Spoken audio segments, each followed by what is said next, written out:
Hello, class 8th. We are going to start with the third lecture of your 7th chapter of biology, जो कि nervous system है. उसका third lecture है और बस इसके साथ चैप्टर की एक्सप्लेनेशन खत्म हो जाएगी. As I told you earlier that this is a very छोटा सा चैप्टर है, small chapter, and after that will be doing the exercise chapter and exercise. ये जो चैप्टर है मैंने आपको हर लेक्चर में बताया कि this is going to be continued in your class 10 board exams. Board की जो क्लास है आपकी, but in much more detail. ये चैप्टर 10th में भी है लेकिन ज़्यादा डिटेल में है, तो आप इसको यहाँ भी पढ़िए और वहाँ भी आपको पढ़ने को मिलेगा. जब आप एक चीज़ को पढ़ते हैं तो ध्यान से पढ़िए ताकि वो आपके मेमोरी में इम्बाइब रहे और आपको याद रहे. उसके अलावा as I have always been telling you कि जो आपके ह्यूमन फिजियोलॉजी के चैप्टर्स हैं उनको आप कुछ स्पेशल ध्यान से पढ़ा करिए, स्पेशल अटेंशन से, because they pertain to your own body. आपकी बॉडी से रिलेटेड है वो सारी चीज़ें. हमें सबको अपनी बॉडी के बारे में ये बेसिक्स पता होनी चाहिए. That is why these have been included in your syllabus irrespective of whether you are going to choose science after class 10th or commerce or humanities or whatever field you are going to choose. ये जो basic knowledge है ये आपको होनी चाहिए. That is why they have been included in your syllabus. Okay, so in this particular lecture we are going to we are going to study about voluntary and involuntary actions. और उसके बाद हम एक बड़ा important concept पढ़ने वाले हैं इसी lecture में, that is reflex action, reflex arc. ये बड़ा छोटा सा पॉइंट है लेकिन है बहुत इंपॉर्टेंट, और इसमें ना क्वेश्चन आता है एंड बच्चे इसको क्योंकि क्लियर नहीं होते हैं कॉन्सेप्ट के बारे में तो ये इसमें दिक्कत आती है. क्लास 10 में भी बड़ी प्रॉब्लम आती है बच्चों को, इसमें क्लियर नहीं होता है कॉन्सेप्ट. ओके, चलिए पहले हम सिंपल चीज़ से स्टार्ट करते हैं. Voluntary and involuntary actions. Voluntary आपको वर्ड से ही समझ में आता है, जो वर्ड का मीनिंग है. वॉलंटरी, वॉलंटरी का मतलब क्या होता है कि हम अपने आप जो ऑफर करते हैं, जो हम अपनी मर्जी से करते हैं, दैट इज़ वॉलंटरी. और जो हम ऑटोमेटिकली होता है, हमारी मर्जी उसमें इन्वॉल्व नहीं होती है, whether we agree or not, जो चीज़ होती रहती है, दैट इज़ इनवॉलंटरी. तो वॉलंटरी एक्शंस के बारे में बात करें तो voluntary actions are those actions that are performed consciously. हम जानबूझ के सोच समझ के जिस काम को करते हैं, that is the voluntary action. Example, kicking a football. जब आप खेल रहे हैं तो आप फुटबॉल को किक करते हैं, बॉल को फेंक रहे हैं, कैच कर रहे हैं. Writing with a pen and eating an apple. अब हम बात कर रहे हैं, हम सोच समझ के बात कर रहे हैं कि आपसे क्या बोलना है, क्या सुनना है. ये सारे वॉलंटरी एक्शंस हैं जो कि हम अपनी मर्जी से कर रहे हैं, हमारा इन पे कंट्रोल है. मतलब जो एक्शंस आपके दिमाग के कंट्रोल में हो, आपकी बॉडी आपके मन के हिसाब से कर रही है, they are the voluntary actions. इसके जस्ट ऑपोजिट में होते हैं इनवॉलंटरी एक्शंस, जिनका कि आपके ऊपर जिन पे आपका कोई कंट्रोल नहीं है. Actions that are performed unconsciously are called involuntary actions. मतलब कि जो कि ऑटोमेटिकली होते रहते हैं, हम चाहे जाग रहे हैं, सो रहे हैं, कुछ भी सोच रहे हैं, वो एक्शंस होते रहेंगे. जैसे कि आप कोई काम करो, मैं ही अभी आपके सामने बैठी हूँ, कैमरा है मेरे सामने, एकदम यहाँ पे अगर मिट्टी आ जाए और मेरी आंख में कुछ चला जाए तो ऑब्वियसली आंख में क्या होगा, फर्स्ट रिएक्शन क्या होता है कि हम आइज़ को क्लोज करने की कोशिश करते हैं एंड टीयरिंग हो जाता है. जो टीयर ग्लैंड से वो एक्टिवेट होते हैं, वो फ्लूइड निकलना शुरू हो जाता है ताकि जो डस्ट पार्टिकल है वो फ्लूइड के साथ निकल जाए. तो that is an involuntary action. ऐसे ही जब हम ज़्यादा इमोशनल हो जाते हैं तब भी टीयर ग्लैंड्स एक्टिवेट हो जाते हैं. देन अगर आपकी बुक में जो दे रखा है कि अगर कोई आपकी तरफ कुछ फेंक रहा है, जैसे हम खेलते हैं ना कि ऐसे ऐसे कुछ करके कि डरेगा कि नहीं सामने वाला, तो आपके आईलिड्स क्लोज हो जाती हैं दैट वे. तो अगर कोई फेंक रहा है तो इनवॉलेंटरीली आप उसको कैच करेंगे so that it avoids hurting your face.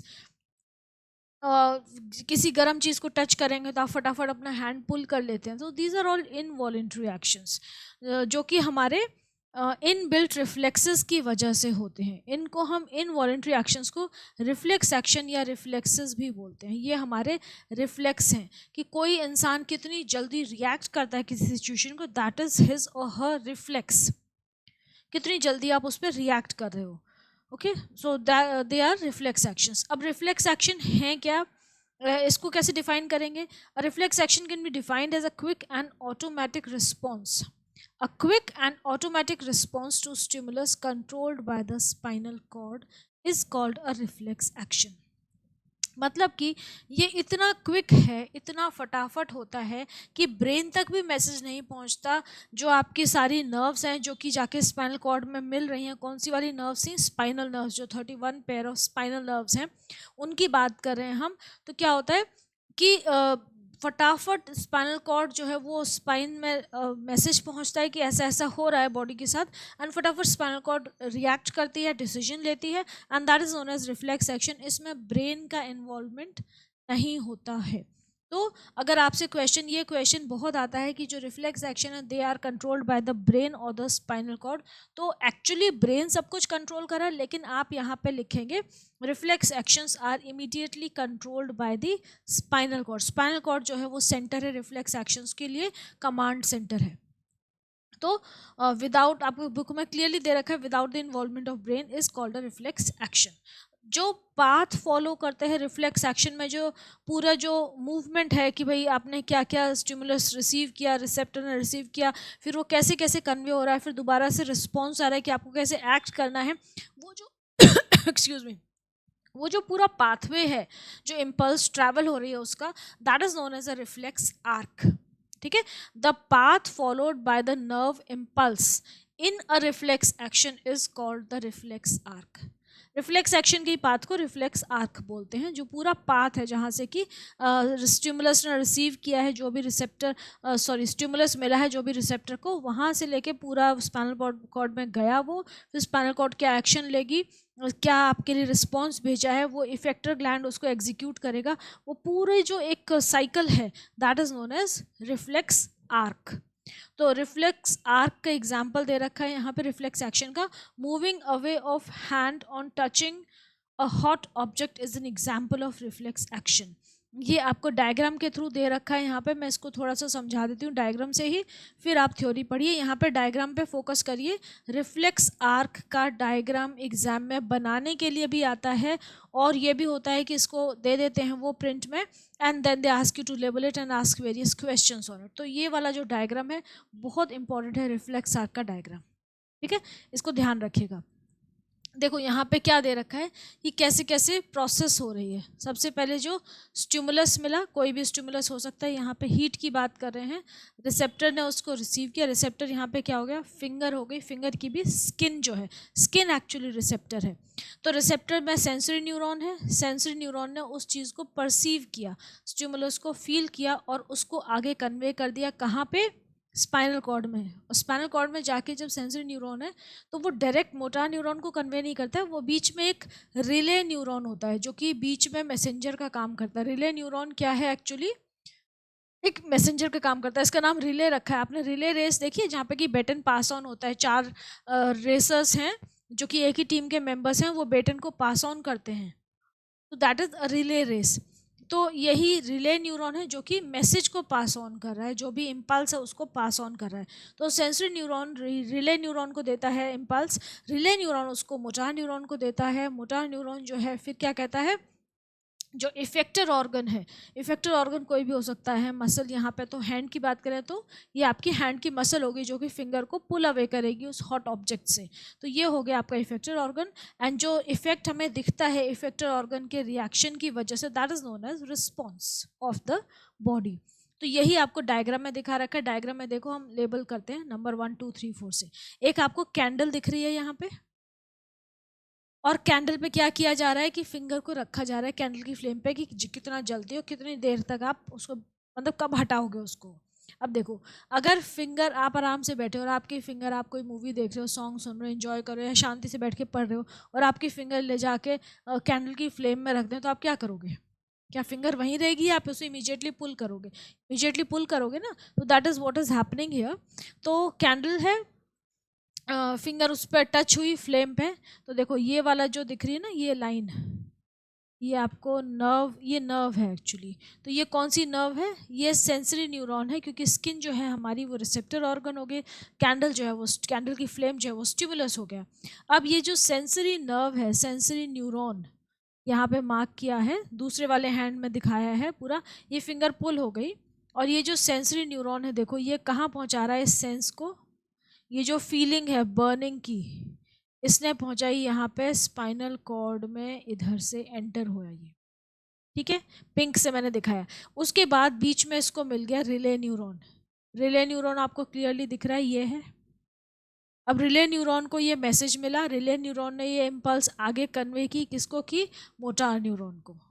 देखो कि अब ये एक्शन लेना है, मतलब अब यहाँ पे इसका ऑर्डर आ रहा है, अब यहाँ से ये तो मैसेज पहुँच गया कि ऐसा ऐसा हो रहा है हाथ के साथ, ये मैसेज मैसेंजर है, ये मैसेज पहुँचा रहा है sensory neuron, motor neuron, relay neuron ने फिर आगे उसको कन्वे किया, मोटार न्यूरॉन ने डिसाइड किया कि अब इस सिचुएशन में हमें कैसे रिएक्ट करना है। तो अब जो मोटार न्यूरॉन है वो वापस लेकर आ रहा है मैसेज, ऑर्डर जो मिला है, कि ऑर्डर क्या मिला है वो यहाँ पे देखो, ये वाला पाथ जो है यहाँ से आ रहा है, और ऑर्डर कहाँ पहुँचा आपको दिख रहा है, ये जो हाथ की मसल्स हैं यहाँ पे मोटार न्यूरॉन ने ऑर्डर पहुँचाया। ऑर्डर क्या था कि please pull away the finger from the flame. तो ये जो मसल्स हैं ये एक्टिवेट हो गई, फिंगर को पुल कर लिया, and this is how the whole process is carried out. तो मोटार न्यूरॉन ने इफेक्टर ऑर्गन को मैसेज पहुंचा, इफेक्टर ऑर्गन क्या हो गई, मसल्स हो गई, और रिस्पॉन्स क्या है, pulling away of the finger from the burning candle. तो ये जो पूरी प्रोसेस है इसको हम बोलते हैं रिफ्लेक्स एक्शन। ये रिफ्लेक्स एक्शन का पाथवे है। ये डायग्राम आपको आना चाहिए ज़रूर। ये बनाने को भी आ सकता है और लेबलिंग के लिए भी आ सकता है। ये डायरेक्शंस मार्क करने को दे सकते हैं कि कहाँ से कहाँ इम्पल्स ट्रैवल करिए, डायरेक्शंस मार्क करिए। तो हर चीज़ आपके दिमाग में क्लियर होनी चाहिए कि कौन सा रिले न्यूरॉन है, कौन सा मोटार न्यूरॉन है, कौन सा सेंसरी न्यूरॉन है, कहाँ पे क्या हो रहा है, क्लियरली आपको दिखना चाहिए। इसकी भी लेबलिंग दे देंगे। एक मिनट में आपको एक और चीज़ बताती हूँ। जैसे लेबलिंग देंगे ना आपको, तो यहाँ भी ये बोल देंगे कि ये भी लेबल करो, कि जैसे ये क्या है, ये सेंटर में जो स्पेस था उसको क्या बोल रहे थे हम, सेंट्रल कैनाल, जहाँ पे कि क्या होता है, CSF होता है। तो ये सब चीज़ें, ये एच शेप्ड बटरफ्लाई जैसा जो दिख रहा है ये क्या है, ग्रे मैटर है ना। तो ये सब आपको पता होना चाहिए। ये वाइट मैटर है, ये ग्रे मैटर है, ये सब लेबलिंग में आपको दिया जा सकता है। अब यही जो पूरी प्रोसेस है जो मैंने आपको समझाई है, ये आपकी बुक में देखो यहाँ पे स्टेप वाइज दे रखी है, थ्योरी की फॉर्म में, थ्योरेटिकली, वो आप देख लीजिए। Heat stimulus received by the sensory receptors in the skin, then next nerve impulse is generated. It travels through sensory neuron to the spinal cord. Spinal cord में जाके nerve impulse arises in the gray matter of the spinal cord. Relay neuron उसको transmit करते हैं sensory neuron से motor neuron में। Motor neuron को message अब लेके जाएगा, तो nerve impulse reach the muscles और arm through the motor neuron, and the muscles contract and the hand is moved away. That is how the whole process, that is how the process of reflex action takes place. अब types of reflexes हैं, ये theoretical part है, simple है, इसमें कोई ज़्यादा tough नहीं है। दो तरह के रिफ्लेक्स हैं, एक है नेचुरल और एक है कंडीशनड। नेचुरल वो हैं जो कि इनबॉर्न रिफ्लेक्स हैं, जिनके साथ हम पैदा हुए हैं, जिसके लिए आपको सिखाने की ज़रूरत नहीं है कि ये ऐसा करो। जैसे आप बिल्कुल ही इफ़ यू आर अनएजुकेटेड, और या फिर आप कहिए कि बिल्कुल छोटा बच्चा है, उसको भी अगर आप उसकी फिंगर पे आइस टच करोगे तो उसको फील होगा। उसके फिंगर पे आप उसकी फिंगर किसी हॉट ऑब्जेक्ट से टच कराएंगे तो उसको हीट फील होगी, तो वो अपनी फिंगर को रिमूव करेगा इफ़ ही और शी इज़ फीलिंग अनकंफर्टेबल। तो ये चीज़ें बच्चे को सिखानी नहीं पड़ती हैं, they are present in the child since birth. Sneeze करते हैं तो आइज क्लोज हो जाती हैं, ऑटोमेटिक रिफ्लक्स है ना। आप एकदम से ब्राइट लाइट होती है तो आंखें बंद हो जाती हैं, आई लैशेस क्लोज हो आई लिड्स क्लोज हो जाते हैं, प्यूपल कॉन्ट्रैक्ट होता है। ये these are all inborn reflexes, automatic हैं, ये होगा ही होगा। चाहे आप मतलब कितना भी अभी जस्ट बॉर्न है या आपकी एज कुछ भी है। तो reflexes that are present since birth are called natural reflexes or inborn reflexes. They do not need any learning or previous experience. ये बहुत इंपॉर्टेंट लाइन है कि इसके लिए लर्निंग या प्रीवियस एक्सपीरियंस की ज़रूरत नहीं है, ऐसे सिखाने की ज़रूरत नहीं है, ये ऑटोमेटिक है। Examples: blinking of eye, coughing, sneezing, swallowing of food, peristalsis, salivation, dilation of pupil, withdrawal of leg when suddenly stepping on a nail, knee jerks, ये सारे जो हैं natural reflexes हैं, ऑटोमेटिकली होता ही होता है। Blinking of I, coughing and sneezing, ये सारे प्रोटेक्टिव रिफ्लेक्स की कैटेगरी में आते हैं, क्योंकि ये जो है हमारे बेसिकली प्रोटेक्शन के लिए बने हैं। प्रोटेक्शन के लिए कैसे हैं कि आँख में कुछ जाएगा तो आँख ब्लिंक होने लगती है। कॉफिंग, अगर आपके जो रेस्पिरेटरी ट्रैक्ट है, ट्रैकिया है, उसमें अगर फूड पार्टिकल कोई चला जाए तो कॉफिंग होती है और आप इमीडिएटली उसको निकाल देते हैं, नहीं तो रेस्पिरेटरी ट्रैक्ट ब्लॉक हो जाएगा। सेम विद नोज़ में कोई इरिटेटिंग स्टफ जाता है तो स्नीज करते हैं आप। तो दीज आर ऑल नेचुरल और inborn reflexes. Then condition reflexes, condition reflexes को हम अक्वायर्ड रिफ्लेक्सेस भी बोलते हैं, मतलब जो कि हम अपने लाइफ टाइम में अक्वायर करते हैं। कंडीशंस की वजह से जो रिस्पॉन्स हमारे अंदर प्रोड्यूस होता है, और अक्वायर्ड मतलब जो हम अपनी लाइफ टाइम में अपने डिफरेंट एक्सपीरियंसेस के बेसिस पे अक्वायर करते हैं, they are known as acquired reflexes. अब एक्वायर्ड रिफ्लेक्सेस क्या क्या हो सकते हैं? Examples are watering of mouth at the sight of tasty food. आपने कोई खाना पहले खाया हुआ है, चाइनीज़ फूड खाया है या कोई और फूड है, और उसकी बहुत अच्छी सी स्मेल आ रही है, तो आपके अगर आपको वो फूड पसंद है तो आपका सलाइवेशन स्टार्ट हो जाएगा, because you get that taste in your mind. Mind आपका उसको परसीव करता है और फील करता है, तो आपका सलाइवेशन स्टार्ट हो जाता है। देन टाइपिंग ऑन कीबोर्ड, आप कीबोर्ड में टाइप करते हैं, ऑटोमेटिकली टाइप करते जाते हैं, बिना देखे भी टाइप कर सकते हैं। Dancing, once you learn dancing, swimming, playing a musical instrument, ये सारी चीज़ें ऑटोमेटिकली होती हैं अगर आपने सीखी हुई हैं तो। If you are well practised, driving a vehicle, ये सब चीज़ें मतलब कंडीशन रिफ्लेक्स हैं कि आप एक बार सीख लेते हैं, then you automatically react to such situations. अब यहाँ पे एक और चीज़ है कि सलाइवेशन जो है, सलाइवेशन की प्रोसेस एक दोनों ही टाइप ऑफ रिफ्लेक्सेस के अंडर आती है। मतलब it can be a natural reflex also and it can be a condition reflex also. कैसे? कि देखो, जब आप नॉर्मली खाना खाते हैं, आप नॉर्मल अपना खाना च्यू कर रहे हैं, सिंपल रोटी सब्जी खा रहे हैं, तब भी सलाइवेशन होता है, because saliva is produced as the result of chewing of food. That is a natural reflex. आपको खाना पसंद हो ना हो, वो प्रोसेस होती ही होती है, तो that is a natural reflex. लेकिन अगर आप अपने फेवरेट फूड के बारे में सोचने पर या उसकी स्मेल आने पर या उसके देखने, उसका वो आपको नज़र आ रहा है, तब आपके जो सलाइवेशन होता है, that is a condition reflex. तो सलाइवेशन जो है वो नेचुरल रिफ्लेक्स की कैटेगरी में अभी आता है और कंडीशन रिफ्लेक्स की कैटेगरी में भी आता है। दोनों सिचुएशंस डिफरेंट हैं, वो आपको समझना है कि कौन सा वाला किस सिचुएशन में है। ओके अब एक रशियन जूलॉजिस्ट थे पैवलोव। पैवलोव का एक्सपेरिमेंट है डॉग वाला, ये आपने सुना होगा, बहुत फेमस एक्सपेरिमेंट है जो कि कंडीशन रिफ्लेक्स को शो करता है। तो रशियन जूलॉजिस्ट हैं पैवलोव, इन्होंने क्या किया कि नॉर्मल जो डॉग है, अगर उसको उसके सामने या उसके आसपास बेल बजाइए, आप सिंपल जो बेल होती है उसको बेल बजाइए, तो उसमें डॉग में सलाइवेशन नहीं होता। डॉग का रिंगिंग ऑफ बेल से सलाइवेशन का डॉग के लिए कोई रिलेशन नहीं है। तो उन्होंने क्या किया कि बेल रिंग करते थे और फिर उस डॉग को, एक उनका डॉग था, और फिर उसको वो उसका फेवरेट फूड देते थे जो भी उस डॉग को पसंद था। तो बेल बजती थी और डॉग को फेवरेट फूड दे देता था। उन्होंने जब काफ़ी दिन तक ये किया, काफ़ी बार किया, तो फिर उन्होंने क्या देखा कि डॉग को फिर उन्होंने एक टेस्ट किया कि खाना नहीं दिया, सिर्फ बेल बजाई, तब भी डॉग में सलाइवेशन होने लगा, क्योंकि वो बेल जो थी वो मेमोरी में, उसकी जो बेल थी वो डॉग की मेमोरी में फूड की मेमोरी ट्रिगर कर रही थी। डॉग को उस बेल के सुनने से क्या हो रहा था, फूड याद आ रहा था, फूड की मेमोरी जो इम्बाइब थी कि हाँ ये बेल बजती है तो मुझे ये अपना फेवरेट फूड मिलता है, वो मेमोरी उसकी ट्रिगर हो गई। सो ही स्टार्टेड सलाइवेटिंग। तो डॉग के अंदर सलाइवेशन हुआ because of that, because of condition reflex, क्योंकि उसको आदत पड़ गई थी, कंडीशनिंग उसकी ऐसी हो गई थी कि बेल बजने पे मुझे मेरा फेवरेट फूड मिलेगा। सो ही स्टार्टेड सलाइवेटिंग। तो ये जो बड़ा फेमस एक्सपेरिमेंट है, ठीक है, thus the sound of the bell becomes a condition stimulus and salivation जो है वो डॉग का रिस्पॉन्स हो गया। He started salivating even without the ringing of the bell. Remember all reflexes are involuntary not under the control of a will. सारे के सारे reflex जो हैं वो इनवॉलेंट्री हैं, but all involuntary actions are not considered reflexes because some of voluntary actions by consciously repeating them with specific stimulus become involuntary. ठीक है, ये क्या कह रहे हैं कि सारे के सारे रिफ्लेक्स जो हैं वो इनवॉलेंट्री होते हैं, लेकिन सारे इनवॉलेंट्री मतलब but the converse is not true, मतलब सारे के सारे इनवॉलेंट्री एक्शंस जो हैं वो रिफ्लेक्स एक्शन की कैटेगरी में नहीं आते हैं, क्योंकि रिफ्लेक्स एक्शन जो है दैट इज बेसिकली बिल्कुल ही ऐसा है जो कि हमारा जो स्पाइनल कॉर्ड है उसको कंट्रोल कर रही है और जिसके लिए हमें प्रीवियस एक्सपीरियंस की ज़रूरत नहीं है। ठीक है, तो अब एक्वायर्ड रिफ्लेक्स और कंडीशन रिफ्लेक्स ये अलग अलग चीज़ें हैं। ओके, सॉरी, कंडीशन और एक्वायर्ड एक ही चीज़ है। अब ये आपका फिनिश हो गया। अब हम देखते हैं कि एक्सरसाइज में चैप्टर एंड के क्या क्वेश्चंस हैं। Actions that we perform consciously are called. अब मैंने आपको पहले भी बोला है, आप ठीक है ऑप्शन दे रखे हैं, लेकिन आप try to answer them without the options. Actions that we perform consciously are called.